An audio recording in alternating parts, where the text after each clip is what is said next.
ಒಂದು ಬಾಳೆಕೊನೆ ಇದೆ ಮರ ತಗೊಂಡೋಗ್ಬಿಡು ಅಂತ ಪ್ರೀತಿಲಿ ಕೊಡ್ತಾನೆ. ಅವನು ಆ ಗರ್ಭ ಶ್ರೀಮಂತ ರೈತ. ಇದೊಂದು ಸಿಸ್ಟಮಲ್ಲಿ ಏನು ಕೇಳಿದ್ರೆ ನಿಮ್ಗೆ ಎಲ್ಲವೂ ನಮ್ಮ ಸಮಾಜದ ಎಲ್ಲ ವರ್ಗದವನು ತನ್ನ ಮಾಲಿಗೆ ತಾನು ಬೆಲೆ ಕಟ್ತಾನೆ. ನಾವು ಮಾತ್ರ ನನ್ನ ಮಾಲಿಗೆ ಯಾವನ ಬೆಲೆ ಕಟ್ತಾನೆ. ಒಂದೇ ಇದು. ಈಗೇನು ನಿಮ್ಮ ಹತ್ರ 100 ರೂಪಾಯಿ ಐತಂದ್ರಿ, ಅವ್ನು ಹೆಂಗೂ ಒಂದು ದಿವಸ ಅವನೇ ಗೆದ್ಕೊಂಡೋಗೋನು. ಎಲ್ಲ ನಂಬರಿಗೆ 10 ರೂಪಾಯಿ ಹಾಕ್ರಿ, ಯಾವ್ದಾರ ಒಂದು ನಂಬರ್ ಗೆಲ್ಲುತ್ತೆ. ಜಾಸ್ತಿ ದಿವಸ ಆಟ ಆಡ್ಬೋದು ನೀವು. ನಿಮಗೆ ಪ್ರಕೃತಿ ಜೊತೆಗಿರೋಂಥ ಅವಕಾಶ ಇದೊಂದು. ಪ್ರಾಕೃತಿಕ ಸಂಪತ್ತನ್ನು ನೋಡ್ರಿ, ಹಣದ ಸಂಪತ್ತನ್ನು ನೋಡೋಕ್ಕೆ ಹೋಗ್ಬಿಡ್ರಿ. ಅಂಥ ಭಾವನೆ ಇದ್ದವನು ಬರ್ರಿ. ನನ್ನ ವ್ಯಾಖ್ಯಾನದಲ್ಲಿ 20 ಎಕರೆ ಜಮೀನಿದ್ದು 2 ಕೋಟಿ ಬ್ಯಾಂಕ್ ಬ್ಯಾಲೆನ್ಸ್ ಇದ್ದ ಆ ಥರ ಬದುಕವನು ಕಡು ಬಡವ ರೈತ. ಅವ ವೃತ್ತಿ ಧರ್ಮ ಗೊತ್ತಿಲ್ಲ ಅವನಿಗೆ. ಅವಾಗೇನು 2 ಕೋಟಿ ಇನ್ವೆಸ್ಟ್ ಮಾಡಿ 200 ಕೋಟಿ ಸಂಪಾದನೆ ಮಾಡ್ತಾನೆ, ಪುಕ್ಕಟ ಬೆಳೆಸಿ ಅಂತಾನೆ. ನೋಡಿ ಎಂತೆಂಥ ಟ್ರಿಕ್ಸ್ಗಳಿದೆ. ನಮ್ಮ ಮಾನಸಿಕತೆ ಏನಿದೆ ಹೇಳ್ರಿ, ನನ್ನ ಬದುಕಿಗೆ ಬೆಲೆ ಕಟ್ಟವನು ಅವನೇ, ನಾನು ಅಲ್ಲ ಅಂತೇಳಿ ತಿಳ್ಕೊಂಡಿದ್ದೀನಿ. ಮಾರ್ಕೆಟನ್ನು ಹೇಳೋಕ್ಕಾಗಲ್ಲ ಇವ್ರೆ, ಗ್ಯಾಮ್ಲಿಂಗ್ ಇದು. ನಮ್ಮ ಇಂಡಿಯನ್ ಮಾರ್ಕೆಟ್ ಇದೆ ಅಲ್ಲ, ರೈತರ ಮಾರ್ಕೆಟು, ಗ್ಯಾಮ್ಲಿಂಗ್. ಅದಕ್ಕೆ ಬೇಕಾದ್ರೆ ಬೇರೆ ಒಂದು ಹೇಳ್ತೀನಿ ನಾನು, ಅದು ಹೆಂಗಿದೆ ರೈತರ ಪರಿಸ್ಥಿತಿ ಏನಿದೆ ಅಂತ ಅದು ಬೇಕಾದ್ರೆ ಹೇಳ್ತೀನಿ ನಾನು. ನನಗೆ ಏನಾಗುತ್ತೆ ಅಂತೇಳಿ ನೀವು ಒಂದು ಏನಾದ್ರು ಕೇಳಿದ್ರೆ ನನಗೆ ಆ ಸೆಕ್ಷನ್ ಓಪನ್ ಆಗುತ್ತೆ, ಆ ಪೇಜ್ ಓಪನ್ ಆಗುತ್ತೆ. ಅದಕ್ಕೆ ಮತ್ತೇನೋ ಒಂದಷ್ಟು ಸುಮಾರು ಏನೋ ಹೇಳಬೇಕಾಗತ್ತೆ. ಅಲ್ಲ ನಿಮಗೆ ಏನು ಅಂತ ಹೇಳಿದರೆ, ಈ ಜಾಯಿಕಾಯಿ ಮಾರ್ಕೆಟ್ ಎಲ್ಲ ಮಾರ್ಕೆಟ್ ನೋಡಿ ಕೃಷಿ ಮಾಡಬೇಡ್ರಿ. ಯಾಕಾಗಿ ಮಾಡಬಾರ್ದು ಅಂತೇಳಿ ನಾನು ನಿರ್ದಿಷ್ಟವಾದ ನಾನು ಅದ್ರ ಬಗ್ಗೆನೇ ಒಂದು ಅಧ್ಯಯನ ಮಾಡಿ ಹೇಳೋದು. ಅಧ್ಯಯನ ಅಂದರೆ ನನ್ನ ಚಿಂತನೆಗಳು ಹೇಳೋದಷ್ಟೇ. ಅಧ್ಯಯನ ಅಂದರೆ ನಾನೇನು ದೊಡ್ಡ ಇದು ಮಾಡೋಕ್ಕೆ ಹೋಗಲ್ಲ. ನನ್ನ ಚಿಂತನೆ ಹೆಂಗಿದೆ ಅಂತ ಹೇಳಿದರೆ, ರೈತರು ಮಾರ್ಕೆಟ್ಗಳು ನಾನು ಸತತವಾಗಿ ನೋಡಿದಾಗ ಏನು ಕೇಳಿದರೆ ಗ್ಯಾಮ್ಲಿಂಗ್ ಇದೊಂದು. ಅಂದರೆ ಏನು ಹೇಳ್ರಿ, ಗ್ಯಾಮ್ಲಿಂಗ್ ಅಂತ ಹೇಳಿದರೆ ನಿಮಗೆ ಜುಗಾರಿ. ಯಾಕಾಗಿ ಜುಗಾರಿ ಅಂತ ಹೇಳ್ತೀನಿ ಅಂತ ಹೇಳಿದರೆ, ಒಂದು ದಿವಸ 2 ರೂಪಾಯಿ ಇರುತ್ತೆ ಟೊಮೊಟೊ ಕೆಜಿ, ಸಡನ್ನಾಗಿ ಇನ್ನೊಂದು ತಿಂಗಳು ನೋಡಿ 70 ರೂಪಾಯಿ ಕೆಜಿ ಅಂತಾನೆ. ಹೌದಾ? ನಿಮ್ಗೆ ಯಾವುದೇ ಬೆಳೆ ಇರ್ಬೋದು. ನಿಮಗೆ ಈ ವರ್ಷ ಒಂದು ವರ್ಷ ಏನೋ ಕಾಳು ಮೆಣಸು ನೋಡಿ 2000 ರೂಪಾಯಿ ಕೆಜಿ ಅಂತಾನೆ, ಮಾರನೇ ವರ್ಷ ನೋಡಿ 200 ರೂಪಾಯಿ ಕೆಜಿ ಅಂತಾನೆ. ಇವಾಗ ಏನು ಕೇಳಿದ್ರೆ ವೆನಿಲಾ 20,000 ರೂಪಾಯಿ ಕೆಜಿ ಅಂದ, 200 ರೂಪಾಯಿಗೆ ಕೇಳ್ದವನು ಯಾವುದೋ ಇಲ್ಲದೆ ಹೋಗ್ಬಿಡ್ತು. ಈ ಥರ ಆಯ್ತು. ಇದೊಂದು ಜುಗಾರಿ. ಅದಕ್ಕೆ ನಾನು ಹೇಳೋದೇನು ಕೇಳಿದ್ರೆ, ನಾವೇನು ಅಂತ ಗಿರ್ಗಿರಿ ಮಂಡಲ ಆಟ ಆಡ್ತಾಯಿದ್ದೀವಿ ಇವತ್ತು. ಹೇಳ್ರಿ ರೈತರು, ಅದು ಯಾಕೆ ಅನ್ನೋದು ಹೇಳ್ತೀನಿ. ಗಿರ್ಗಿರಿ ಮಂಡಲ ಆಟ ಆಡ್ತಾಯಿದ್ದೀವಿ. ಈಗೇನು ನಿಮ್ಮ ಹತ್ರ 100 ರೂಪಾಯಿ ಐತಂದ್ರಿ, ಅವ್ನು ಹೆಂಗೂ ಒಂದು ದಿವಸ ಅವನೇ ಗೆದ್ಕೊಂಡೋಗೋನು. ಎಲ್ಲ ನಂಬರಿಗೆ 10 ರೂಪಾಯಿ ಹಾಕ್ರಿ, ಯಾವ್ದಾರ ಒಂದು ನಂಬರ್ ಗೆಲ್ಲುತ್ತೆ. ಜಾಸ್ತಿ ದಿವಸ ಆಟ ಆಡ್ಬೋದು ನೀವು ಒಂದೇ ನಂಬರಿಗೆ ನಾನು ಅಷ್ಟು ಗೆಲ್ತೀನಿ ಅನ್ನೋ ಕಲ್ಪನೆಯಲ್ಲಿ 100 ರೂಪಾಯಿ ಹಾಕಿದ್ರೆ ಅವ್ನು ಒಂದೇ ಆಟಕ್ಕೆ ನಿಮ್ಮನ್ನು ಎತ್ಕೊಂಡು ಹೋಗ್ಬಿಡ್ತಾನೆ. ನೀವು ಒಂದು ಬೆಳೆಗೆ ಇನ್ವೆಸ್ಟ್ ಮಾಡೋದು ಇದೇ ಸಿಸ್ಟಮು. ನನಗೆ ಯಾವುದೋ ರೇಟ್ ಬಂತು ಅಂತ ಹೇಳೋದ್ರ ಮೇಲೆ ನೀವು ಇನ್ವೆಸ್ಟ್ ಮಾಡೋದು, ಕೈ ಸುಟ್ಕೊಂಡೋಗೋ ರೈತರುಗಳೆಲ್ಲ ಹಾಗೆ. ನಿಮ್ಮ ಹತ್ರ 10 ಕ್ರಾಪ್ ಇದೆ ಅಂದರೆ ಯಾವುದೋ ಒಂದಕ್ಕೆ ರೇಟ್ ಇರುತ್ತೆ, ಆ ರೇಟನ್ನು ತಗೊಬೋದು. ಮತ್ತು ನಾನು ನೋಡ್ದಂಗೆ ನಿಮಗೆ ನಾನು ಸ್ಪಷ್ಟವಾಗಿ ಹೇಳಬೇಕು ಅಂದರೆ, ನನಗೆ ಒಂದು ವಿಚಿತ್ರವಾದ ಪರಿಸ್ಥಿತಿ ಹೆಂಗಿದೆ ರೈತಂದು ಅಂತ ಹೇಳಿದರೆ ನೀವು ಅರ್ಥ ಮಾಡ್ಕೊಳ್ರಿ. ಅದು ಹೀಗೆ ನನಗೆ ಇವತ್ತಿಗೂ ಅರ್ಥ ಆಗೋಲ್ಲ ಆ ಸಿಸ್ಟಮ್ಮು. ನೀವು ಏನೇ ಬೆಳೀರಿ ರೈತರಂದು, ಇನ್ನೊಬ್ಬ ಕೊಳ್ಳೋನೇ ಬೆಲೆ ಕಟ್ತಾನೆ. ನೀವು ಏನೇ ತಗೊಂಬರ್ರಿ ಅಷ್ಟಕ್ಕೂ ಅವನ ಬಾಲಿಗೆ ಅವನೇ ಬೆಲೆ ಕಟ್ತಾನೆ. ವಿಚಿತ್ರ ಪರಿಸ್ಥಿತಿ ಇದನ್ನು ನೋಡ್ರಿ. ಈಗ ಒಂದು ಬಾಳೆಕಾನೆ ಬೆಳಿತೀರ ಹೌದಂದ್ರೆ, ಅಂಗಡಿಗೆ ತಗೊಂಡೋಗ್ತೀರಾ, ಅವ್ನು ಹೇಳ್ತಾನೆ ಇಷ್ಟು ಕೆಜಿ ಕೊಡು ಅಂತ, ಅಥವಾ ಒಂದು ಬಾಳೆಕಾಯಿಗೆ ಇಷ್ಟು ಕೊಡು ಅಂತಾನೆ. 2 ರೂಪಾಯಿ 1 ರೂಪಾಯಿ ಅವ್ನು ಹೇಳಿದ ರೇಟು. ನೀವು ಯಾವತ್ತೂ ನಾನು ಬೆಲೆ ಕಟ್ಟೋದೇ ಇಲ್ಲ. ಅವ್ನು ತಗೊಂಡಾಗ ನೇತಾಕೆ ಅಂತಾನೆ ಬಾಳೆಕೊನೆನ. ಹಿಂಗೆ ತರದು ಕೊಡ್ಬೇಕಾದ್ರೆ ನಾನು ಯಾವತ್ತೂ ಅವನಿಗೆ ನಾನು ಹೇಳಿದ ರೇಟಿಗೆ ಕೊಡು ಅಂತ ಹೇಳೋದಿಲ್ಲ. ಅವನು ಆ ರೇಟನ್ನೇ ಹೇಳ್ತಾನೆ. ಒಂದ್ವೇ ಅಂದರೆ ಇದು ಏನಿದ್ರು ಒಂದ್ವೇ. ಅವ್ನು ಹೇಳ್ದಷ್ಟಕ್ಕೆ ನಾವು ಕೊಡ್ತಾ ಇರ್ಬೇಕು, ಅವ್ನು ಕೊಟ್ಟಷ್ಟಕ್ಕೆ ನಾವು ತಗೊತಾ ಇರಬೇಕು. ಇದನ್ನು ನಿಮಗೆ ರೈತ ಬೆನ್ನೆಲುಬು ಅಂತಾರೆ, ರೈತ ದೇವರು ಅಂತಾರೆ, ರೈತ ಎಲ್ಲದೂ ಹೇಳ್ತಾರೆ. ಇವರು ಬಾಯಿಲಿ ಹೇಳ್ತಾರೆ, ಆತ್ಮದೊಳಗಿಲ್ಲ. ಯಾಕೆ ಕೇಳಿರಿ, ಇದನ್ನು ಯಾವತ್ತೂ ಯಾರೂ ಸಮೇತ ಇದನ್ನೊಂದು ಬೆಲೆ ಕಟ್ತವನಿಲ್ಲ. ಇನ್ನೊಂದು ವರ್ಗಕ್ಕೇನು ಹೇಳಿ ನಿನ್ಗೆ ಯಥೇಚ್ಛ ವಿಷ ಕೊಡು, ದೊಡ್ಡ ದೊಡ್ಡ ಕಂಪ್ನಿಗಳು ಬೆಳೀಲಿ, ವಿಷ ತಿಂದು ಸಾಯಲಿ, ಜೊತೆ ನಾವು ಸತ್ರ ಹೊಡಿಲ್ಲ, ಅವ್ನು ಸಾಯಲಿ ಫಸ್ಟು ಅಂತಾರೆ. ಹೆಂಗಿದೆ ವಿಚಿತ್ರ ಅಂತೇಳಿದ್ರೆ ನೋಡಿ ನೀವ್ರೆ, ನನಗೆ ನಿಮ್ಗೊಂಥರ ಜೋಕ್ ಅನ್ಸ್ಬೋದಿದೆಲ್ಲ. ನಾನು ಮೊನ್ನೆ ಒಂದು ಹಾಲ್ ಡೈರಿಗೆ ಹೋಗಿದ್ದೆ. ನನ್ನ ಫ್ರೆಂಡ್ ಅಲ್ಲೇನೋ ಒಂಚೂರು ಅವನು ಹಾಲು ಹಾಕೋನಿದ್ದ, ಅವನೇನೋ ಇಳಿಸ್ಕೊಂಡು ನಾನು ಇಬ್ಬರು ಒಟ್ಟಿಗೆ ಬೈಕಿಗೆ ಹೋದಾಗ ಹಾಲ್ ಡೈರಿಲಿ ಇರೋ ಮರ 1 ನಿಮಿಷ ಅಂತ. ಆಯ್ತು ಮರ ಇನ್ನೇನಂತೇಳಿ ನಿಂತ್ಕೊಂಡೆ. ಅಲ್ಲೊಬ್ಬ ಒಂದೇನೋ ಪ್ಲಾಸ್ಟಿಕ್ ಕುರ್ಚಿ ಇಟ್ಕೊಂಡು ಕೂತಿಯಾನೆ. ಹಾಲನ್ನೆಲ್ಲ ರೈತರುಗಳೇನೋ ತಗೊಬಂದರು. ಅಳ್ದು ಹಾಕಿದಂಗೆ ಇವನೇನೋ ನಾನು ನೋಡಿದೆ. ನಾನು ಡೈರಿಗೆ ಹೋದವನಲ್ಲ ಇಷ್ಟು ದಿವಸ. ನನಗೆ ಹಾಲನ್ನು ಉಪಯೋಗಿಸೋದಲ್ಲ, ನಾನೆಲ್ಲ ಚಹಾ ಕುಡಿಯೋದು ಎಲ್ಲ ನಾನು ಹಾಗೆ ಡಿಕಾಕ್ಷನೇ ಕುಡಿಯೋದು. ಆ ವಿಚಿತ್ರ ಸನ್ನಿವೇಶ ನೋಡಿ, ಫೈಬರ್ ಚೇರ್ ಹಾಕ್ಕೊಂಡು ಕೂತಿಯಾನೆ. ಇವು ರೈತರೆಲ್ಲ ತಗೊಂಡಾಗೇನೋ ಹಾಲು ನಾಳ್ದು ಹಾಕ್ತಾಯಿದ್ದಾರೆ. ಅವನೊಂದೆಂಥ ಕಡ್ಡಿ ಇಟ್ಟು ಹಿಂಗೆ ಅಳಿತಾನೆ. ಅದು ಪ್ಯಾಟ ಏನೋ ಅಂತ ಹೇಳ್ತಾನೆ. ನಿನ್ನ ಹಾಲು ಸರಿ ಇಲ್ಲ ಅಂದ ಒಬ್ಬನಿಗೆ. ನಾಳಿಂದ ಈ ಹಾಲು ತರಬೇಡ, ಚೆನ್ನಾಗಿಲ್ಲ ಅಂದ ಅವನು. ಅಷ್ಟೆಲ್ಲ ಬರ್ದವ್ನು ಹಿಂಗೆ ಎಂಥದ್ದು ಬರೆದು ಒಂದಿಷ್ಟುದ ಚೀಟಿ ಕೊಟ್ಟ. ಯಾರಿಗಳ್ರಿ? ಹಾಲು ತಗೊಂಡಾಗ ಹಾಕಿದವನಿಗೆ ಚೀಟಿ ಕೊಟ್ಟ. ಅದು ಯಾವಾಗ ಕೇಳಿದ್ರೆ ಇನ್ನೊಂದು ವಾರದ ಮೇಲೆ ಅದು ರೇಟ್ ಹಾಕಿ ಬರೋದಂತೆ. ಅದು ಎಷ್ಟು ಬರುತ್ತೆ ಕೇಳಿ, 20-25 ರೂಪಾಯಿ ಅಂತೆ. ಆಮೇಲೆ ಒಂದು 2 ಜನ ಅವರಿದ್ದೇನೋ ಒಂದು ಕ್ಯಾಟ್ಲು ತಗೊಂಬಂದರು. ಎಂತ ಕೇಳ್ರಿ, ಹಾಲು ಕೊಂಡ್ಕೊಂಡು ಹಾಲು ಇಲ್ದಿದ್ದವನು, ಹಾಲು ದನ ಸಾಕ್ತಿದ್ದವನು ಚೆಂಬಿಗೆ ತಗೊಂಬಂದ. ಇವನ ಹತ್ರ ಒಂದು ಸಿಲ್ವರ್ ಲೋಟ ಇಟ್ಕೊಂಡಿದ್ದೆ, ಎಷ್ಟು ದೊಡ್ಡದು, ಅದೇನೋ ಲೀಟ್ರ್ ಪಾಟ್ರ್ ಅಂತಾರಲ್ರಿ ಅಳಿಯೋದು, ಅದನ್ನು ಇಟ್ಕೊಂಡಿದ್ದ. ಇಟ್ಕೊಂಡು ಏನು ಮಾಡ್ದ ಅಂತೇಳಿ ಹಿಂಗೆ ಅಳದು ಹಿಂಗೆ ಹಾಕ್ದ. ಹೆಂಗೆ ಹೇಳ್ರಿ, ರೈತ ತಗೊಂಡಾಗ ಹಾಲನ್ನು ಹಿಂಗೆ ಅಳ್ದು ಹಿಂಗೆ ಹಾಕ್ದ. ಎಷ್ಟು ಕೇಳಿದ 48 ರೂಪಾಯಿ ರೇಟ್ ಅಂದ. ದನ ಕಟ್ತಾನೆ, ದನಿನ ಇನ್ವೆಸ್ಟ್ ಮಾಡ್ತಾನೆ, ಕೊಟ್ಟಿಗೆ ಮೇಂಟೈನ್ ಮಾಡ್ತಾನೆ, ಕೈ ಸಗಣಿ ಮಾಡ್ಕೊತಾನೆ. ತನ್ನ ಹೆಂಡತಿ ಹುಷಾರಿಲ್ಲ ಅಂತೇಳಿದ್ರು ಆಸ್ಪತ್ರೆಗೆ ಹೋಗೋದ್ರೊಳಗೆ ಹಾಲ್ ಡೈರಿ ಇದೇನೋ ಪಾಯಿಂಟ್ ಅಲ್ಲ, ವ್ಯಾನ್ ಬೇಗ ಹೋಗುತ್ತೆ ಅಂತ ತನ್ನ ಹೆಂಡತಿಗೆ ಆಸ್ಪತ್ರೆಗೆ ಕರ್ಕೊಂಡೋಗಿದ್ರೆ ಹಾಲ್ ಡೈರಿ ಪಾಯಿಂಟಿಗೇನೋ ಹಾಲನ್ನು ತಗೊಂಡೋಗ್ತಾನೆ. ಇಷ್ಟೆಲ್ಲ ಮಾಡಿ ತಗೊಂಡೋಗಿ ಅವನು ಅಷ್ಟೆಲ್ಲ ಅನುಭವಿಸ್ತವನು. ಇವನಿಗೆ 25 ರೂಪಾಯಿ 24 ರೂಪಾಯಿ ಲೀಟ್ರು. ಹಿಂಗೆ ಆಳದ ಹಿಂಗೆ ಹಾಕಿದವನಿಗೆ 25 ರೂಪಾಯಿ ಲೀಟ್ರು. ಎಷ್ಟು ಹೇಳ್ರಿ? ಇಷ್ಟೆಲ್ಲ ಮಾಡಿದವನಿಗೆ 25 ರೂಪಾಯಿ ಲೀಟ್ರು. ಹಿಂಗೆ ಆಳದ ಹಿಂಗೆ ಹಾಕಿದವನಿಗೆ 25 ರೂಪಾಯಿ ಲೀಟ್ರು. ಹಂಗಾರೆ ಇದು ನೀವು ಹಣದ ನಿಮ್ಮದೇನೋ ವ್ಯಾಲ್ಯೂಯೇಷನ್ ಏನು ಮಾನದಂಡ ಇದು ಅಂತ ನನಗೊಂದು ವಿಚಿತ್ರ ಸನ್ನಿವೇಶ ಇದು. ಈಗ ನಾವು ಬೆಲೆ ಕಟ್ತೀವಿ, ಬೆಲೆ ನಿಗದಿ ಇದೆಯಲ್ರಿ. ಒಂದು ಬೆಲೆಗೆ ನಿಗದಿ ಅಂತೇಳಿ ಮಾಡಲ್ಲ ಅಂದರೆ ವೈಜ್ಞಾನಿಕ ನಿಗದಿ, ಸುಡುಗಾಡು ಏನೋ ಅಂತ ಹೇಳ್ತಾರಲ್ಲ, ನಿಗದಿ ಇದೆಯಲ್ರಿ. ಆ ನಿಗದಿ ನಾನು ಹೇಳೋದು ಎಲ್ಲಕ್ಕೊಂದು ಮಾನದಂಡ ಇದೆ ಅಂತ. ಬೆಲೆ ನಿಗದಿ ಮಾನದಂಡ ಇದೆ ತಾನೆ. ಈಗ ಒಂದು ವಸ್ತು ಆದ್ರೆ ಒಂದು ಮೊಬೈಲಪ್ಪ ಇಷ್ಟು ದುಡ್ಡಿದೆ, ಹೌದಾ? ಎಲ್ಲಕ್ಕೊಂದು ಇಷ್ಟು ದುಡ್ಡಪ್ಪ, ಇದಕ್ಕೆ ಇಷ್ಟು ಖರ್ಚು ಬರುತ್ತೆ, ಇಷ್ಟು ಖರ್ಚು ಬರುತ್ತೆ, ಇಷ್ಟು ಪ್ರಾಫಿಟ್ ಬರುತ್ತೆ, ಇಷ್ಟು ಪ್ರಾಫಿಟ್ ಮಾರ್ಜಿನಪ್ಪ, ಇಷ್ಟು ಅಡ್ವರ್ಟೈಸ್ಮೆಂಟು, ಸುಡುಗಾಡೇನೋ ಮಾರ್ಕೆಟಿಂಗಪ್ಪ, ಇಷ್ಟು ಪ್ರಾಫಿಟ್ಟು, ಇಷ್ಟೇನೋ ರೇಟು ಎಲ್ಲ ಮಾಡ್ತಾನೆ. ಹಂಗಾರೆ ಇದಕ್ಕೆ ಯಾವ ಮಾನದಂಡ? ಇಷ್ಟೆಲ್ಲ ಮಾಡ್ದವನು ಹಿಂಗೆ ಆಳ್ದು ಹಾಕಿದ್ಕೊಳ್ಳೆ, ಸಿಲ್ವರ್ ಚೆಂಬಿಗೆಲ್ಲ ಆಳ್ದ ಕೂಡಲೇ ಒಂಟು ಡಬಲ್ಲಿಗೆ ಆಗ್ಬಿಡುತ್ತಾ? ಇದು ಒಂಥರ ವಿಚಿತ್ರ ಪರಿಸ್ಥಿತಿ ನಮ್ದು ಎಲ್ಲದೂ. ನಾವು ನೋಡ್ರಿ ಅಡಿಕೆ ಭಾಳ ಸ್ಟ್ಯಾಂಡರ್ಡ್ ಮಾರ್ಕೆಟ್ ಅಂತೀವಿ. ಅಡಿಕೆ ಬಿಡಪ್ಪ, ನೀವೇನು ಮಂಡಿಗಳಿದ್ದಾವೆ, ಸೊಸೈಟಿಗಳಿದ್ದಾವೆ, ನಮ್ಮದೇ ಎಲ್ಲ ವ್ಯವಸ್ಥೆಗಳಿದೆ, ಭಾಳ ಹೈಫೈ ಅಂತೀವಿ. ಅಡಿಕೆ ಚೀಲ ಇವತ್ತು ನಾವು ತಗೊಂಡು ಹಾಕಿದಾಗ ನಮ್ಮ ಕಣ್ಣಿಗೆ ಕಾಣ್ದಿದ್ದವ್ನು ಯಾವನ ಬಂದು ನಾವು ಅಡಿಕೆ ಚೀಲ ವ್ಯಾಪಾರಕ್ಕೆ ಅಂತ ಬಿಡ್ತೀವಿ. ಅಲ್ಲಿ ಯಾವನ ಬಂದು ರೇಟ್ ಬರ್ದು ಹೋಗಿರ್ತಾನೆ. 50 ಬರಿತಾನೆ, 25 ಬರಿತಾನೆ, 70 ಬರಿತಾನೆ ಅಷ್ಟೇ. ಮಾರನೇ ದಿವಸ ನಾವು ನನ್ನ ರೇಟ್ ಏನಪ್ಪ ನನ್ನ ಅಡಿಕೆದು ಕೇಳಬೇಕು. ಅವ್ನು ಹೇಳಿದ್ದಕ್ಕೆ ಇಷ್ಟ ಇದ್ರೂ ಕೊಡ್ಬೇಕು, ತಪ್ಪಗಿಲ್ದೇನೆ ವಾಪಸ್ ಚೀಲ ಕಟ್ಟಿಡ್ಬೇಕು. ನಮ್ದಕ್ಕೆ ನಾವು ಯಾವತ್ತು ಬೆಲೆ ಕಟ್ಟಿದ್ದೀವಿ ರೀ? ಇದೊಂದು ಸಿಸ್ಟಮಲ್ಲಿ ಏನು ಕೇಳಿದ್ರೆ ನಿಮ್ಗೆ ಎಲ್ಲವೂ ನಮ್ಮ ಸಮಾಜದ ಎಲ್ಲ ವರ್ಗದವನು ತನ್ನ ಮಾಲಿಗೆ ತಾನು ಬೆಲೆ ಕಟ್ತಾನೆ. ನಾವು ಮಾತ್ರ ನನ್ನ ಮಾಲಿಗೆ ಯಾವನ ಬೆಲೆ ಕಟ್ತಾನೆ. ಒಂದೇ ಇದು. ನೀವು ಯಾವತ್ತು ನನ್ನ ಮಾಲಿಗೆ ನಾನು ಬೆಲೆ ಕಟ್ಟೋಕ್ಕೆ ನನಗೆ ಅರ್ಹತೆಗಳು ಇಲ್ಲೋ, ನೀವು ಯಾವುದೇ ಅದರ ನಿರೀಕ್ಷೆಗಳು ನೀಡೋದು ಅಪರಾಧ, ತಪ್ಪು. ಸರಿನಾ? ನನಗೆ ಬೆಲೆ ಕಟ್ಟಕ್ಕೆ ಅರ್ಹತೆ ಇದೆ, ನಾನು ಎಂಥ ಅದಕ್ಕೆ ನಾನೇನು ಬೆಲೆ ಅಷ್ಟು ಸಿಗುತ್ತೆ ಇಷ್ಟು ಸಿಗುತ್ತೆ ಅಂದ ನಮಗೆ ಸುಮ್ಮನೆ ಜುಗಾರಿ ಅಲ್ಲಂದ್ರೆ ಇದು, ಗ್ಯಾಂಬ್ಲಿಂಗ್ ಅಲ್ಲಂದ್ರೆ ಇದು. ನಾವು ಇವತ್ತೇನೋ ಗ್ಯಾಂಬ್ಲಿಂಗ್ ಮಾಡ್ತಾಯಿದ್ದೀವಿ, ಜುಗಾರಿ ಆಡ್ತಾಯಿದ್ದೀವಿ. ಅದಕ್ಕೋಸ್ಕರ ನಾನು ಹೇಳೋದೇನೋಕ್ಕೆ ಎಲ್ಲ ಬೆಲೆನೂ ಇಡ್ರಿ, ರೇಟಿನ ಬಗ್ಗೆ ಹೋಗ್ಬಿಡ್ರಿ. ಇವತ್ತು ಏನಾಗಿದೆ ಅಂತ ಹೇಳಿದ್ರೆ ನೀವು ಸಮಾಜದ ಎಲ್ಲ ಫೀಲ್ಡ್ಗಿಂತ ನಾನು ಹೇಳೋದು ಕೇಳಿದರೆ ನಿಮಗೆ ಪ್ರಕೃತಿ ಜೊತೆಗಿರೋಂಥ ಅವಕಾಶ ಇದೊಂದು. ಪ್ರಾಕೃತಿಕ ಸಂಪತ್ತನ್ನು ನೋಡ್ರಿ, ಹಣದ ಸಂಪತ್ತನ್ನು ನೋಡೋಕ್ಕೆ ಹೋಗ್ಬಿಡ್ರಿ. ಅಂಥ ಭಾವನೆ ಇದ್ದವನು ಬರ್ರಿ. ನಾನು ಅದರಲ್ಲೂ ನಿಮ್ಗೆ ನಿರ್ದಿಷ್ಟವಾಗಿ ಹೇಳ್ತೀನಲ್ಲ ಹೆಂಗೆ ಅಂತ ಹೇಳಿದರೆ, ನಿಮ್ಮ ಹತ್ರ ಈಗ 20 ಎಕರೆ ತೋಟ ಇಟ್ಕೊಳ್ರಿ, ಅಡಿಕೆ ತೋಟ. 20 ಎಕರೆ ಅಡಿಕೆ ತೋಟದಲ್ಲಿ ಏನು ಬ್ಯಾಂಕಲ್ಲಿ 2 ಕೋಟಿ ಬ್ಯಾಲೆನ್ಸ್ ಇದೆ ನಿಮ್ಮದು. ಏನು ಹೇಳ್ರಿ? 2 ಕೋಟಿ ಬ್ಯಾಂಕ್ ಬ್ಯಾಲೆನ್ಸ್ ಇದೆ. ನೀವು ಪೇಟೆಯಲ್ಲಿದ್ದೀರಾ. ನೀವು ಅದರಲ್ಲಿ ಏನು ಕೇಳಿದ್ರೆ ವಿಳ್ಯದೆಲೆಗೇನೋ ಅಂಗಡಿ ಹೋಗ್ತೀರಾ, ತರಕಾರಿ ಅಂಗಡಿಗೆ ಹೋಗ್ತೀರಾ, ಹಣ್ಣಿಗೆ ಅಂಗಡಿ ಹೋಗ್ತೀರಾ. ನೀವು ತಿನ್ನುವಂಥ ರೈತನಾದರೂ ಸಮೇತ ಪ್ರತಿಯೊಂದನ್ನು ನೀವು ಅಂಗಡಿ ಹೋಗಿ ದುಡ್ಡು ಕೊಟ್ಟು ತಂದು ತಿಂತಾಯಿದ್ದೀರಾ. ನನ್ನ ವ್ಯಾಖ್ಯಾನದಲ್ಲಿ 20 ಎಕರೆ ಜಮೀನಿದ್ದು 2 ಕೋಟಿ ಬ್ಯಾಂಕ್ ಬ್ಯಾಲೆನ್ಸ್ ಇದ್ದ ಆ ಥರ ಬದುಕವನು ಕಡು ಬಡವ ರೈತ. ಅವ ವೃತ್ತಿ ಧರ್ಮ ಗೊತ್ತಿಲ್ಲ ಅವನಿಗೆ.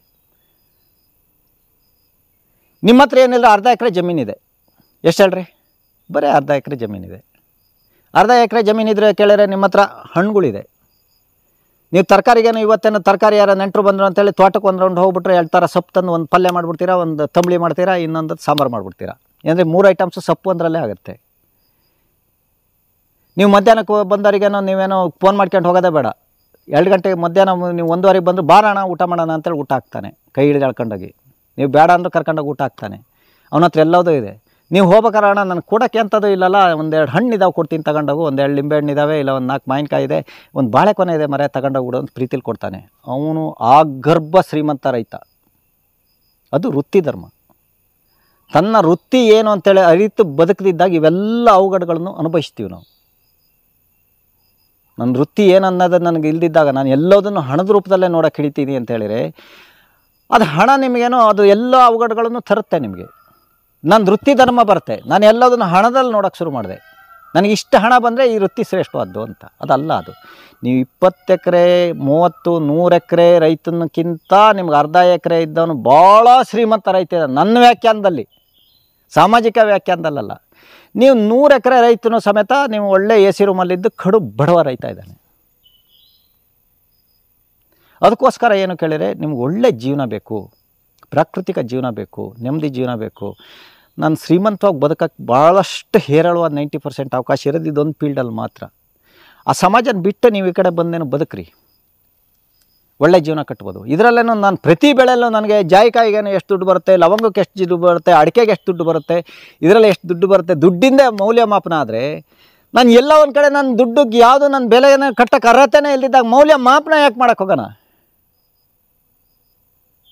ಒಂದು ಸರಿ 12 ರೂಪಾಯಿ ಇರುತ್ತೆ ರೀ ಬಾಳೆಕಾಯಿ ಕೆ ಜಿ, ಇನ್ನೊಂದು ಸರಿ 40 ರೂಪಾಯಿ ಆಗುತ್ತೆ ರೀ. ಗಣಪತಿ ಹಬ್ಬ ಬಂತು, ಇನ್ನೊಂದೇನೋ ಹಬ್ಬ ಬಂತು, 40 ರೂಪಾಯಿ ಅಂತಾನೆ. ಮತ್ತು ಇನ್ನೂ ಒಂದು ವಿಚಿತ್ರ ಸನ್ನಿವೇಶ ಇದೆ, ನಿಮ್ಗೆ ಹೇಳ್ತೀನಿ ಕೇಳ್ರಿ. ಭಾಳಷ್ಟು ಕಮರ್ಷಿಯಲ್ ಬೆಳೆಗಳು ನಾನು ಕಂಡಂತೆ ಏನು ಕೇಳಿದ್ರೆ, ಈಗ ಒಂದು ಕಂಪ್ನಿ ವೆನಿಲಾ ಇದೆ ಇಟ್ಕೊಳ್ರಿ, ಇನ್ನೊಂದು ಯಾವುದೋ ಸಣ್ಣ ಬೆಳೆ ಯಾವುದೋ ಒಂದು ಇದೆ ಅಂತ ಇಟ್ಕೊಳ್ರಿ. ತನಗೇನು ಕೇಳಿದ್ರೆ ಪ್ರೊಡಕ್ಷನ್ ಬೇಕು, ಮುಂದಿನ ವರ್ಷ ಪ್ರೊಡಕ್ಷನ್ ಬೇಕು, ಒಂದು 100 ಕ್ವಿಂಟಲ್ ಹಸಿ ಬೀನ್ಸ್ ವೆನಿಲಾ ಬೇಕು, ಇನ್ನೊಂದು 3-4 ವರ್ಷ ನನಗೇನು ಬೇಕಪ್ಪ. ನನ್ನ ಹತ್ರ ಯಾವ ರೂಪದಲ್ಲೂ ಬೆಳೆಸೋಕ್ಕಾಗಲ್ಲ ಹೇಳಿರೆ.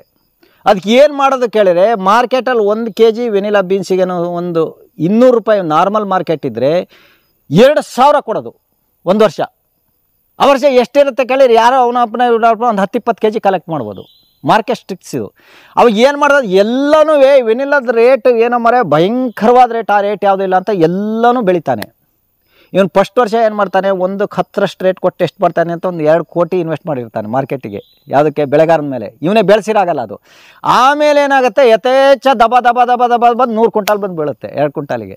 ಅವಾಗ ಏನು ಮಾಡ್ತಾನೆ ಕೇಳಿದ್ರೆ, ನೀನು ಈ ವರ್ಷ ಭಾಳ ರೇಟ್ ಬಿದ್ದತ್ತು, ಅದರಲ್ಲಿ ಎಂಥದಿಲ್ಲ, ಅದೆಲ್ಲ ಈ 2 ವರ್ಷ ಕೆಳಗೆ ರೇಟ್ ಆಗೋತ್ತು. ಈ ವರ್ಷ ಬೇಕಾ? ಮೊದಲೇ ಅವನೊಬ್ಬ ಬ್ರೋಕರ್ನ ಬಿಡ್ತಾನೆ, ಅವನು ಹಿಂಗೆ ದೂರದಲ್ಲಿ ನೋಡ್ತಾನೆ, ವೆನಿಲಾನ ಇದೆಲ್ಲ ಈ ವರ್ಷ ಎಲ್ಲ ಮಾರ್ಕೆಟ್ ಇಲ್ಲರಿ ಇದರಲ್ಲಿ ಅಂತಾನೆ. ಆವಾಗ ಮಾರನೇ ಹೇಳಿದೆ, ಒಂದು 20 ರೂಪಾಯಿ ಕೆ ಜಿ ಅದು ನಾನು ತಗೋಬೋದು. ಅಷ್ಟು ಬಂಡ್ರಿ. ಹೋದ ವರ್ಷ ಅಷ್ಟಿದ್ದಕ್ಕೆ ಈ ವರ್ಷ ಇಷ್ಟು ಕೇಳಬಾರ್ದು ಅನ್ನೋ ಭಾವನೆ ಇಲ್ಲ, ಅಂಥ ಬಂಡ್ರು. ಆವಾಗ ಇವನೇನು ಮಾಡ್ತಾನೆ, ಬಿಸಾಕಾಗಲ್ಲ ಅಂತ ತಗೊಂಡಾಗ ಕೊಡ್ತಾನೆ. ಅವಾಗೇನು 2 ಕೋಟಿ ಇನ್ವೆಸ್ಟ್ ಮಾಡಿ 200 ಕೋಟಿ ಸಂಪಾದನೆ ಮಾಡ್ತಾನೆ, ಪುಕ್ಕಟ ಬೆಳೆಸಿ ಅಂತಾನೆ. ನೋಡಿ ಎಂತೆಂಥ ಸ್ಟ್ರಿಕ್ಸ್ಗಳಿದೆ. ಇದನ್ನೆಲ್ಲ ನಾವು ಆಲೋಚನೆ ಮಾಡೋಕ್ಕೆ ಹೋಗಲ್ರಿ. ಇಷ್ಟು ವ್ಯವಸ್ಥೆಗಳು ಇಷ್ಟು ಕೆಟ್ಟದಾಗಿರ್ಬೇಕಾದ್ರೆ ನಾನು ಇದರಲ್ಲಿ ಏನು ಕೇಳಿದರೆ, ನಾನು ನನ್ನದೇ ಆದ ಶ್ರೀಮಂತಿಕೆಯನ್ನು ಕಾಣಬೇಕು, ಪ್ರಾಕೃತಿಕ ಶ್ರೀಮಂತಿಕೆಯನ್ನು ಕಾಣಬೇಕು. ನಾನು ಹಣದ ಶ್ರೀಮಂತಿಕೆಗೆ ಹೋಗೋನು ಕೃಷಿಗೆ ಬರಬಾರ್ದು. ನಾನು ಇನ್ನೂ ಒಂದು ನಿಜವಾಗಿ ಹೇಳ್ತೀನಿ ಅಂತ ಹೇಳಿದರೆ, ನೀವು ನಾನು ಹಣ ಬಡಿಸ್ತೀನಿ, ಭಾಳ ಇದು ಮಾಡ್ತೀನಿ ಹಾಗಿದ್ದರು ಅವ್ರಿಗೆ ಬೇಡವೇ ಬೇಡ, ಅವ್ರು ಕೃಷಿ ಬರೋದೇ ಬೇಡ. ಇದನ್ನು ಹಾಳು ಮಾಡ್ತಾರೆ ಇವರು. ಆ ಭಾವನೆ ಇದ್ದಾನೆ ಯಾಕೆ ಬರಬೇಕು? ಬರಬಾರ್ದಿದ್ದ ಪೀರಿಯಡಿಗೆ ಬರಬಾರ್ದಿದ್ದಾರೆಲ್ಲ ಬರಬಾರ್ದು. ಹೌದಲ್ಲ? ಯೋಚನೆ ಮಾಡಿರಿ. ಆ ರೀತಿ ನಿಮಗೆ ವಿಚಿತ್ರ ಸನ್ನಿವೇಶಗಳು ನಮ್ಮ ಸಮಾಜದಲ್ಲಿ. ಅದನ್ನು ಎಲ್ಲೋ ಒಂದು ಥರ ನಾವು ಅದನ್ನೇ ಸತ್ಯ ಅಂತ ನಂಬಿದ್ದೀವಿ. ನಂಬಿಸೋ ಒಂದು ವರ್ಗ ಇದೆ, ನಮ್ಮನ್ನು ನಂಬಿಸುತ್ತೆ. ನಾವು ಇವತ್ತುವರೆಗೂ ಯಾವುದಾದ್ರು ರೈತ, ನೀವು ಯಾವುದೇ ಬೆಳೆ ಕಟ್ರಿ, ಒಬ್ಬ ಸೈಂಟಿಸ್ಟ್ ಬಂದು ಕೃಷಿ ಮಾಡಲಿ, ಒಬ್ಬ ನಿಮಗೇನು ಉದ್ಯಮಿ ಬಂದು ಕೃಷಿ ಮಾಡಲಿ, ಇನ್ನೊಬ್ಬ ಮಾಡಲಿ, ಯಾವನೇ ಮಾಡಿದ್ರು ಸಮೇತ ಅವನು ಹೇಳಿದ ಬೆಲೆಗೆ ಅವ್ನು ಕೊಡ್ತಾ ಇದ್ದಂತಾನೆ. ಏನಾದ್ರು ಬದಲಾವಣೆ ಮಾಡೋಕ್ಕಾಗಿದೆ? ನಾವೊಂದು ಸಿಸ್ಟಮ್ ಅದು ಹಾಗೆ ಅಂತ ಒಪ್ಕೊಬಿಟ್ಟಿದ್ದೀವಿ ನಾವು. ನಮ್ಮ ಮಾನಸಿಕತೆ ಏನಿದೆ ಹೇಳ್ರಿ, ನನ್ನ ಬಲಕಿಗೆ ಬೆಲೆ ಕಟ್ಟವನು ಅವನೇ, ನಾನು ಅಲ್ಲ ಅಂತೇಳಿ ತಿಳ್ಕೊಂಡಿದ್ದೀನಿ. ಉಳ್ದವನೆಲ್ಲ ಅಲ್ಲವನು ಹೆಂಗೆ ಮಾಡ್ತಾನೆ? ಒಂದು ಕಾರ್ ಕಡ್ಡಿ ಮಾಡೋನು ಮಾಡ್ತಾನೆ, ಮಂಡಕ್ಕಿ ಮಾರೋನೇನೋ ರೇಟ್ ಕಟ್ತಾನೆ ಏನು ರೀ. ಒಂದಿಷ್ಟುದ್ದ ಪೆನ್ನು ಪೆನ್ಸಿಲ್ ಮಾಡ್ದವ್ನು ಮಾಡ್ತಾನೆ, ದೊಡ್ಡ ಕಂಪ್ಯೂಟ್ರ್ ಮಾಡಿದವನಿಂದ ಅದು ಹೆಲಿಕಾಪ್ಟ್ರ್ ವಿಮಾನ ಮಾಡಿದವನಿಗೂ ಅವನೇ ರೇಟ್ ಕಟ್ತಾನೆ. ಕಟ್ಟಲ್ಲ? ಬೇಕ್ರಿಲಿ ಒಂದು ಸ್ವೀಟ್ ಮಾಡೋನು ಕಟ್ತಾನೆ. ನನಗೇನು ಬಂದಿದ್ದು ದಾಡಿ? ನಾನು ಕೇಳೋರಿಲ್ಲ, ನಾನು ಆ ಭಾವನೆ ಒಳಗೆ ಹೊಕ್ಕೋಗ್ಬಿಟ್ಟಿದ್ದೀನಿ. ನಂದು ಇಷ್ಟೇ ಅಂತ. ಅದನ್ನೆಲ್ಲ ಸುಮಾರಕ್ಕೇನು ರಿಪೇರಿ ಮಾಡೋಕ್ಕಾಗಲ್ಲ. ಮನುಷ್ಯನ ಭಾವನೆಗಳು ಒಳಗೆ ಅದು ತುಂಬಿಕೊಂಡಾಗ ನಂದು ವಿಚಾರ ಇಷ್ಟೇ ಅಂದಾಗ ಆ ಬದಲಾವಣೆಗಳು ಭಾಳ ಕಷ್ಟ ಇವ್ರಿ, ಒಂದೇ ಸತ್ತಿಗಾಗೋದಿಲ್ಲ ಅದು. ಬನ್ನಿ, ನಿಮಗೆ ಕಮರ್ಷಿಯಲ್ ಅಂತ ಹೇಳಿದ್ರೆ ಜಾಯಿಕಾಯಿ ಇದೆಯಲ್ಲ ಇವರೇ, ಈಗ ನಿಮಗಿದೇನಿಲ್ಲ, ಒಂದು ನರ್ಸರಿಗಳಲ್ಲಿ ನಿಮಗೆ ಒಂದು 50 ರೂಪಾಯಿ 100 ರೂಪಾಯಿ ಗಿಡ ಸಿಗುತ್ತೆ. ದೊಡ್ಡ ಗಿಡ ಹಾಕೋದು ಬೆಟರು. ಒಂದು 2 ವರ್ಷ ಬೆಳೆದ ಗಿಡ ಆದರೆ ನಿಮಗೇನು ಕೂಡಲೇ ಲವಂಗ ಜಾಯಿಕಾಯಿ ಎಲ್ಲ ಇದೊಳ್ಳೆ ತೀರ ಚಿಕ್ಕ ಗಿಡಗಳು ಹಾಕಬೇಡಿ, ದೊಡ್ಡದು ಹಾಕ್ರಿ. ಅಡಿಕೆ ತೋಟದ ಮಧ್ಯದಲ್ಲೇ ಹಾಕಿ. ನೀವು ಫಸ್ಟ್ ಅಡಿಕೆ ನಂದೇನೋ ಈ ಗಿಡಗಳೆಲ್ಲ ಸಾರ ತಿನ್ನುತ್ತೇನೋ ಆ ಭ್ರಮಿಂದ ಹೊರಗಡೆ ಬನ್ನಿ, ಅದನ್ನ ಲೆಕ್ಕಕ್ಕೆ ಇಟ್ಕೊಬೇಡ್ರಿ. ನಿಮ್ಗೆ ಏನಾಗುತ್ತೆ ಅಂತೇಳಿ ಒಂದು ಜಾಯಿಕಾಯಿ ಗಿಡ ನೆಟ್ಟು ನೀವು ಸ್ವಾಭಾವಿಕ ನಮ್ಮ ಥರದ ಭೂಮಿ ಮಾಡ್ಕೊಂಡ್ರೆ, ನೀವು ಜೀವಂತ ಭೂಮಿಗಳಲ್ಲಿ ನೀವು ಏನು ಮಾಡಬೇಡ, ಒಂದು ಊರಿಟ್ಟು ಹೋದರೆ ಸಾಕು. ಇಲ್ಲ ಅಂತ ಹೇಳಿದ್ರೆ ನೀವೇನು ಕೇಳಿದ್ರೆ ಒಂದು ಗುಂಡಿ ಒಂದು ಅಡಿ ಗುಂಡಿ, ಒಂದು ಅರ್ಧ ಅಡಿ ಗುಂಡಿ ಸಾಕು. ನಾಟಿ ಮಾಡಿ ಅದಕ್ಕೇನೋ ಒಂದು ಬುಟ್ಟಿ ಗೊಬ್ಬರ ಹಾಕಿರಿ, ಕೊಟ್ಟಿಗೆ ಗೊಬ್ಬರ ಹಾಕಿ ಸಾಕಿದರೆ ನಿಮ್ಮ 4 ರಿಂದ 5 ವರ್ಷಕ್ಕೆ ಕ್ರಾಪ್ ಸ್ಟಾರ್ಟ್ ಆಗುತ್ತೆ. ನನ್ನ ಲೆಕ್ಕಾಚಾರದಲ್ಲಿ 10ನೇ ವರ್ಷ ಅಂದರೆ ಒಂದು 3-4 ಸಾವಿರ ಕಾಯಿ ಬರುತ್ತೀವ್ರಿ, 3-4 ಸಾವಿರ ಕಾಯಿ ಬರುತ್ತೆ. ನಿಮ್ಗೆ ಅವಾಗೇನು ಕೇಳಿ ಪತ್ರೆಗೆ 1000 ಇಟ್ಕೊಳ್ರಿ. ನೀವು ಹಣ್ಣಿಗೇನೋ ಒಂದು ಕಾಯಿಗೆ ಒಂದು 50 ಪೈಸೆ ಇಟ್ಕೊಳ್ರಿ, ಬೇಡ 25 ಪೈಸೆ ಇಟ್ಕೊಳ್ರಿ, ಇನ್ನೂ ಕನಿಷ್ಠ ಒಂದು 2-2.5 ಸಾವಿರ ರೂಪಾಯಿ ಆದಾಯ ನಿಮಗೇನು, ನೀವೇನೋ ಅಡ್ಡಾದಿಡ್ಡಿ ಹೆಂಗೋ ಬಿಟ್ಟು ಆರ್ಸ್ಕೊಂಡು ಹೋಗಿ ಅಷ್ಟೆಲ್ಲ ಮಾಡಿದ್ರು ಬರುತ್ತೆ. ಭಾಳ ಸುಲಭದ ಬೆಳೆ. ಎಮಿಸೇಡ್ ಬೇಕು ಸ್ವಲ್ಪ, ಫಸ್ಟಿಗೆ ಸ್ಟಾರ್ಟಿಂಗಲ್ಲಂತೂ ಬೇಕೇ ಬೇಕು. ಆಮೇಲೆ ದೊಡ್ಡದಾದ್ರ ಮೇಲೆ ಕೆಲವರೇನೋ ಹಚ್ಚಿದ್ದಾರೆ, ಈಗ ನೆರಳು ಮಾಡಿ 2-3 ವರ್ಷದ ಮೇಲೆ ಬಂದಿದೆ. ತೇವಾಂಶ ಜಾಸ್ತಿ, ವಾತಾವರಣದಲ್ಲಿ ತೇವಾಂಶ ಜಾಸ್ತಿ ಇರೋಂಥ ಏರಿಯಾಗಳಲ್ಲಿ ನಿಮಗೆ ಭಾಳಷ್ಟು ಬೆಳೆಗಳು ನಿಮಗೇನು ಬಿಸಿಲಲ್ಲೂ ಬರುತ್ತೆ. ವಾತಾವರಣ ಡ್ರೈ ಇದೆ ನಿಮಗೆ, ಅದರಲ್ಲಿ ತೇವಾಂಶ ಇಲ್ಲ ಅಂದಿದ್ರಲ್ಲಿ ಭಾಳಷ್ಟು ಬೆಳೆಗಳದ್ದು ಆಪತ್ತು ಅಷ್ಟೇ. ನಿಮಗೇನೋ ಒಂದು 10 ವರ್ಷದ ಒಂದು 5 ವರ್ಷದ ಮೇಲೆ ಸ್ಟಾರ್ಟ್ ಆಗುತ್ತೆ. 10 ವರ್ಷದಿಂದ ಮ್ಯಾಕ್ಸಿಮಮ್ ಈಲ್ಡ್ ಸ್ಟಾರ್ಟ್ ಆಗುತ್ತೆ. ನನ್ನ ಲೆಕ್ಕಾಚಾರದಲ್ಲಿ ಒಂದು 50-100 ವರ್ಷಕ್ಕೆ ಏನು ತೊಂದರೆ ಇಲ್ಲ.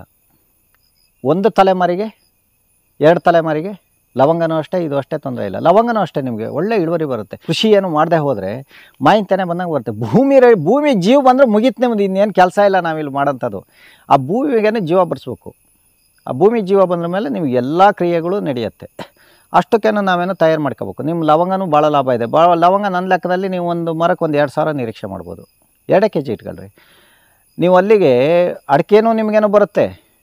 ಲವಂಗದಲ್ಲೂ ಒಂದು ಗಿಡದಲ್ಲಿ 2,000 ತೆಗಿತೀರಾ, ಜಾಯಿಕಾಯಲ್ಲೂ 2,000 ತೆಗಿತೀರಾ. ಕಾಫಿಲೂ ನೀವು ಮತ್ತೆ ತಿರ್ಗಾ ಹೆಂಗೆ ಕೇಳಿದ್ರೆ ಮಿನಿಮಮ್ ಒಂದು 5 kg ಕಾಫಿ ಬರುತ್ತೆ. ಇವತ್ತಿನ ರೇಟಾರೆ ಒಂದು 1,000 ರೂಪಾಯಿ ಆಯ್ತು. ಬೇಡ ಒಂದು 500 ಇಟ್ಕೊಳ್ಳಿ, ಒಂದು 200 ರೂಪಾಯಿ ಇಟ್ಕೊಳ್ರಿ. ಹಕ್ಕಿ ಪಕ್ಕಿ ತಿಂತ ಒಂದು 100 ರೂಪಾಯಿ ಇಟ್ಕೊಳ್ರಿ ಸಾಕು ನಿಮಗೆ. ಏಲಕ್ಕಿ ನಿಮಗೇನು ಒಂದು ಅರ್ಧ kg ಬರುತ್ತೆ. ಅದರಲ್ಲಿ ಒಂದು 200 ರೂಪಾಯಿ ಇಟ್ಕೊಳ್ರಿ, 100 ರೂಪಾಯಿ ಇಟ್ಕೊಳ್ರಿ ಸಾಕು.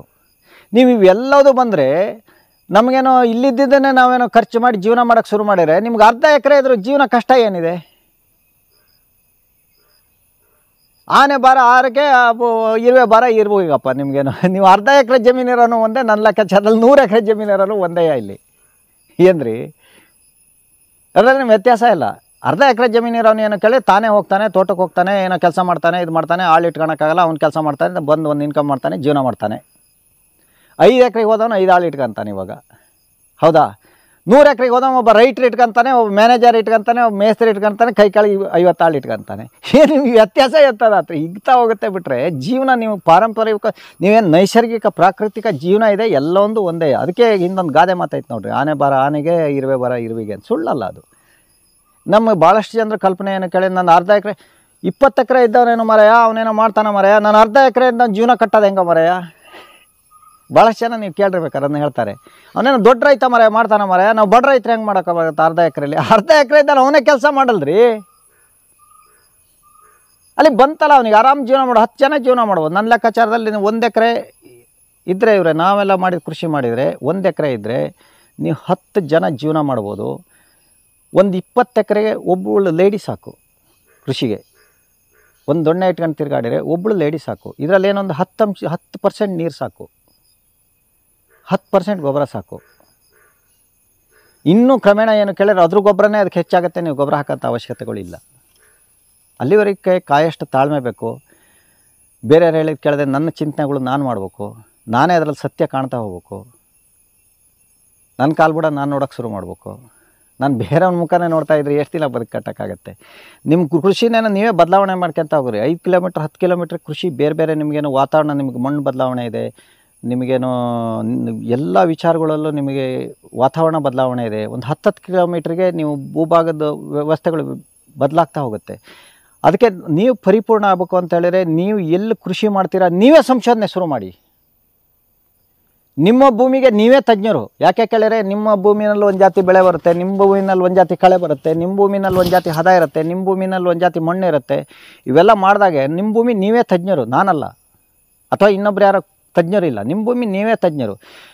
ಒಂದು 5 ವರ್ಷದಲ್ಲೇ ನಿಮಗೇನು ಗೊತ್ತಾಗುತ್ತದು. ನನ್ನ ಭೂಮಿಗೆ ನಾನು ಇಂಥದ್ದು ಮಾಡಿದರೆ ನನಗೆ ಇಂಥದ್ದು ಬರುತ್ತೆ, ಇಂಥದ್ದು ಹೋಗುತ್ತೆ, ಇದೆಲ್ಲ ಗೊತ್ತಾಗುತ್ತೆ. ಉದಾಹರಣೆಗೆ ನೀವೀಗ ಒಂದು ಬೈಕ್ ತಗೋತೀರಪ್ಪ, ಫಸ್ಟಿಗೆ ಪೆಟ್ರೋಲನ್ನು ಸರ್ಕ್ಯುಲೇಷನ್ ಇಲ್ಲದೆ ಹೋದರೆ ಮೆಕ್ಯಾನಿಕ್ ಕರ್ಕೊಬರ್ತೀವಿ. ಒಂದು 5 ವರ್ಷ ಬೈಕ್ ಓಡಿಸ್ತು ಅಂದರೆ ಮೈನಾ ರಿಪೇರಿ ಎಲ್ಲ ನಾವೇ ಮಾಡ್ಕೊಬಿಡ್ತೀವಿ.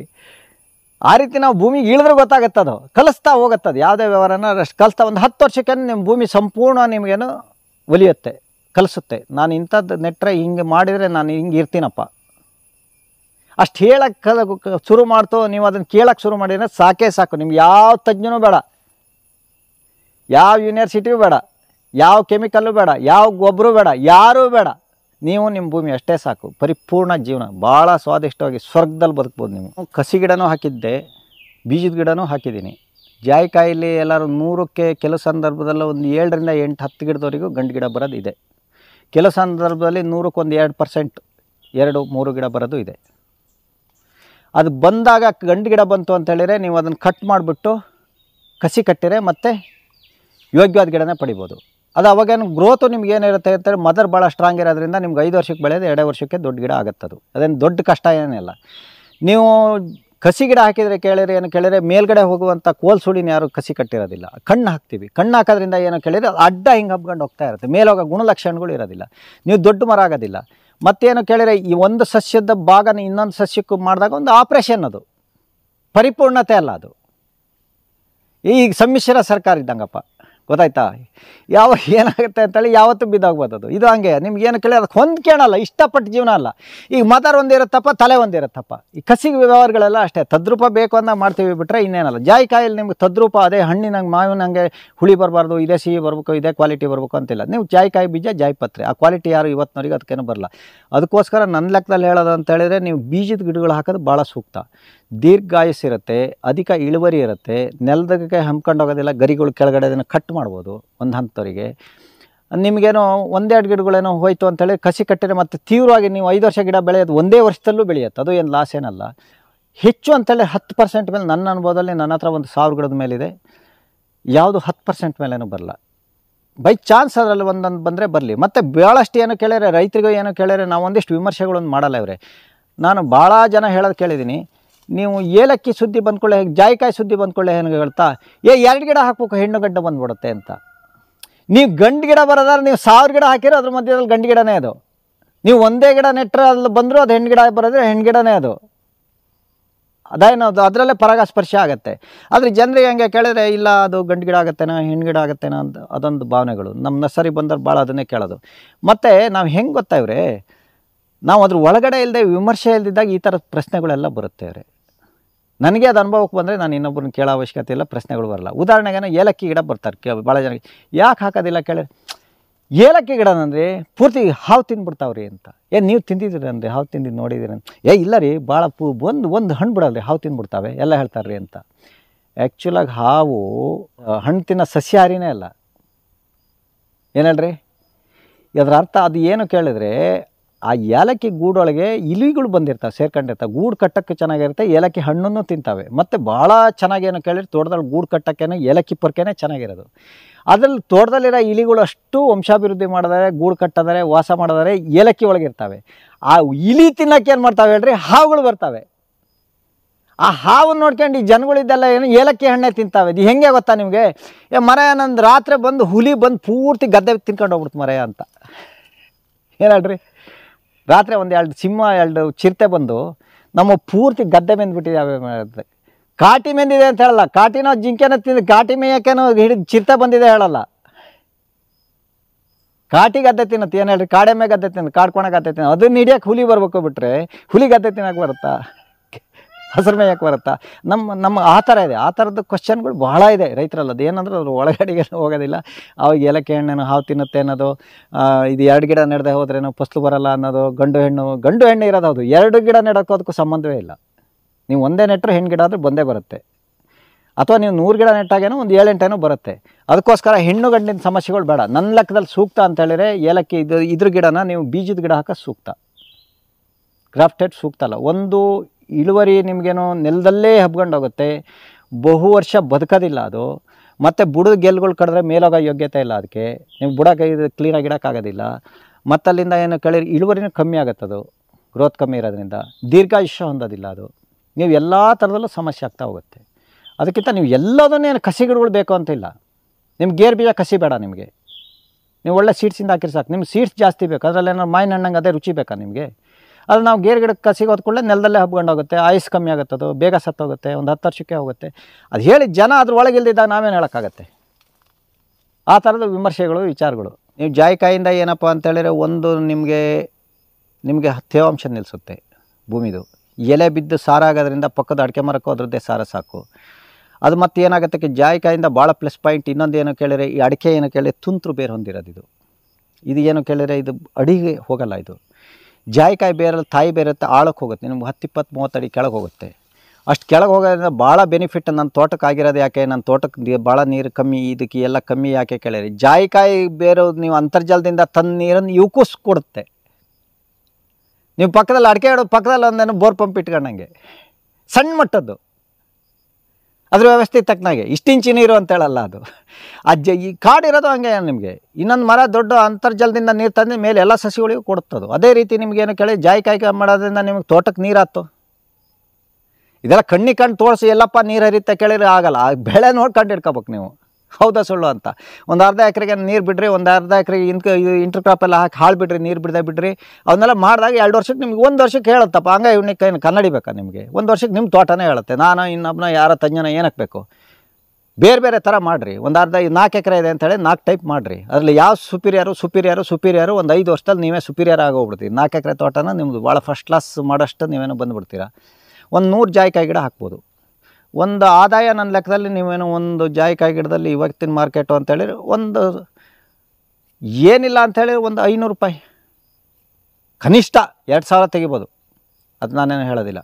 ಏನು ನನಗೆ ಬೇಡಪ್ಪ, ಏನೂ ಇಲ್ಲ, ನಾನು ಬಿದ್ದೋಗಿದ್ದು ಆರಿಸ್ಕೊಂಡು ಹೋಗ್ತೀನಿ, ಸುಮಾರಕ್ಕೆ ಸಾಕು ಅಂತೇಳಿದ್ರು ನಿಮ್ಗೆ 500 ರೂಪಾಯಿ ಒಳಗೆ ಕಮ್ಮಿ ಬರೋಕ್ಕೆ ಸಾಧ್ಯವೇ ಇಲ್ಲ. ಎಷ್ಟು ಕೇಳ್ರಿ, ನೀವು ಬಂದಾಗ ಪುರುಷೋತ್ತಾದ ತೋಟಕ್ಕೆ ಬಂದಾಗ ಆರಿಸ್ಕೊಂಡೋಗಿ ಒಣಸಿದ್ದಕ್ಕೆ ಅಷ್ಟು ಬರುತ್ತೆ. ನೀವು ಇನ್ನೂ ಭಾಳ ಆರೈಕೆ ಮಾಡ್ತಿಲ್ಲ, ನಾನು ಕೊಯ್ತೀನಿ, ಅದನ್ನು ಪ್ರೊಸೆಸಿಂಗ್ ಮಾಡ್ತೀನಿ, ಪತ್ರೆನೂ ಹಾಳಾಗಕ್ಕೆ ಬಿಡಲ್ಲ, ಇದೆಲ್ಲ ಮಾಡ್ತೀನಿ ಅಂದರೆ ಮಿನಿಮಮ್ ಒಂದು 2000 ರೂಪಾಯಿ ಸಿಗುತ್ತೆ ರೀ.